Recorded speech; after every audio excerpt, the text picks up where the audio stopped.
आज आपण ऐकणार आहोत एक अद्भुत हृदयस्पर्शी आणि भक्तीने ओथंबलेली किस्सा, महादेव आणि अन्वरवतीची. ही फक्त प्रेमकथा नाही, ही भक्ती, त्याग आणि एकनिष्ठतेचं प्रतीक आहे. कधी काळी हिमालयाच्या पायथ्याशी वसलेल्या एका लहानशा गावात अन्वरवती नावाची एक कन्या राहत होती. तिचं मन स्वच्छ, चेहरा तेजस्वी आणि हृदय फक्त महादेवाच्या भक्तीने भरलेलं होतं. लहानपणापासून ती फक्त शिवाचीच पूजा करत असे. प्रत्येक सकाळी ती नदीकाठी जाऊन गार पाण्याने शिवलिंगाचा अभिषेक करायची, बेलाची पानं अर्पण करायची आणि ओम नमः शिवाय असा अखंड जप करायची. एकदा गावात मोठा दुष्काळ पडला. लोकांना अन्नपाणी मिळणं कठीण झालं. पण अन्वरवतीने आपली पूजा थांबवली नाही.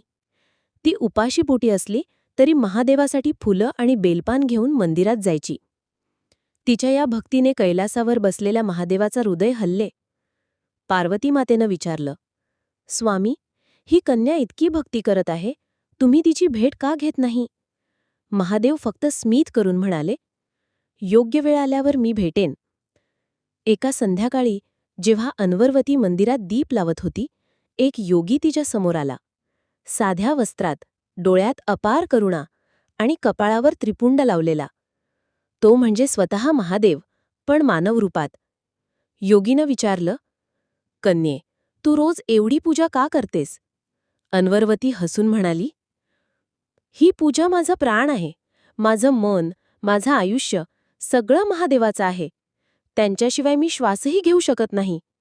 महादेव तिच्या निस्वार्थ भक्तीने भारावून गेले. त्यांनी आपलं खऱ्या रूपात दर्शन दिलं.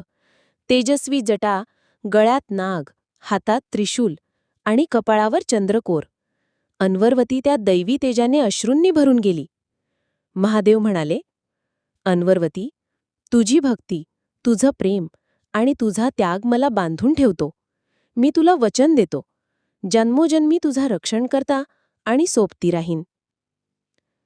कैलासावर भव्य विवाह सोहळा झाला. देव, देवता, ऋषीमुनी आणि गंधर्व यांच्या उपस्थितीत महादेव आणि अन्वरवतीचं पवित्र बंधन जुळलं. त्या दिवसापासून अन्वरवती महादेवाच्या सेवेत त्यांच्यासोबत भक्ती आणि प्रेमाने जीवन जगू लागली.